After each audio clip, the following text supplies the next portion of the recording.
Today we have a very interesting program. We have 6 graduate students from ICS who are going to tell you very briefly a little snippet of the kind of work that they do and their research, and to some extent what motivated them to go into grad school and how they got there. So we'll start with, should we get to the next slide? I think we're going to start with Eugenia. So Eugenia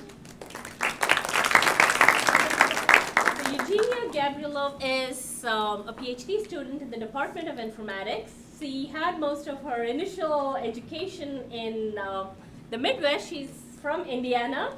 She went to school at Northwestern, and then she decided to come out west. Drop the mid and come out west, right?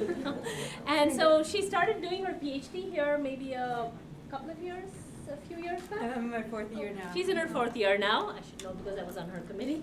I think she worked for a year in between as a research assistant before she got here. So you'll see that some of our graduate students have worked in industry, worked elsewhere before they came here. Some folks have gotten a master's before they came here, and many of them have come from different countries as well. So Eugenia works in virtual environments and virtual reality, and you can see a very exciting title of her talk right here, Virtual Reality Below the Surface. So what does it really mean to implement virtual reality systems? And so she'll tell us a little bit about it.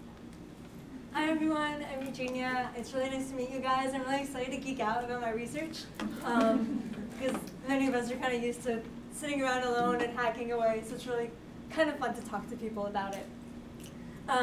So I work with virtual reality. If you've seen Oculus Rifts, if any of you see Oculus Rifts around or try on a headset.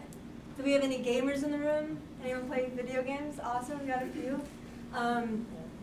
I work with the stuff that's under the surface. I like systems level programming, and I'm really excited about the software infrastructures that make very large scale games, very large scale VR possible.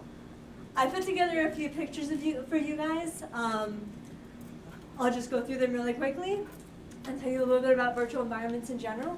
The top left is an entirely virtual conference that was actually hosted here at the University of California by my advisor, Dr. Christina Lopes, and the Open Simulator developer team. Like an actual conference like this room right here, except everyone was distributed. So that was kind of cool. The picture on your far right is a physics simulation of genetics experiments taking place, again, entirely in virtual reality. And then one of the really cool things about VR is that you can run experiments over and over in different configurations that are a lot harder to do in real life. But virtual reality makes a lot of really cool new science possible. So those are some cool applications, and we've got some interesting gaming and a really weird picture of a grasshopper I found when I Google searched "I'm feeling lucky," and that's what came up for VR. So it looks really cool. I don't know if it does anything, but I just wanted to share that with you. So in my day-to-day work, I work with a software system called Open Simulator, which is a server for virtual environments applications. It basically creates an infrastructure so you could create your own virtual world. Like, if you want to build a sweet house and relive the memories of your Sims addiction, this is the place. If you want to build a copy of Yosemite, bam, do it. This is the place. So virtual environments make a lot of that kind of creativity possible. You can create content, interact with it, exist in it in ways that haven't been possible before.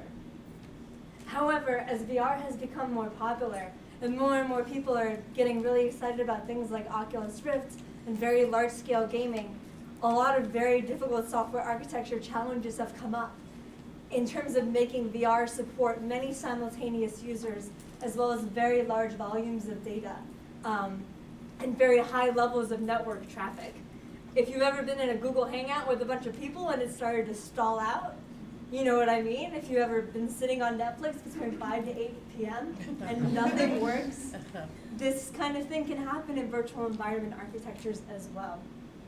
So in my day-to-day, I run performance experiments with the Open Simulator framework, which involves designing experiments, trying to find things to learn. And there's one of the cool things about grad school I found is that there's not really a textbook for you.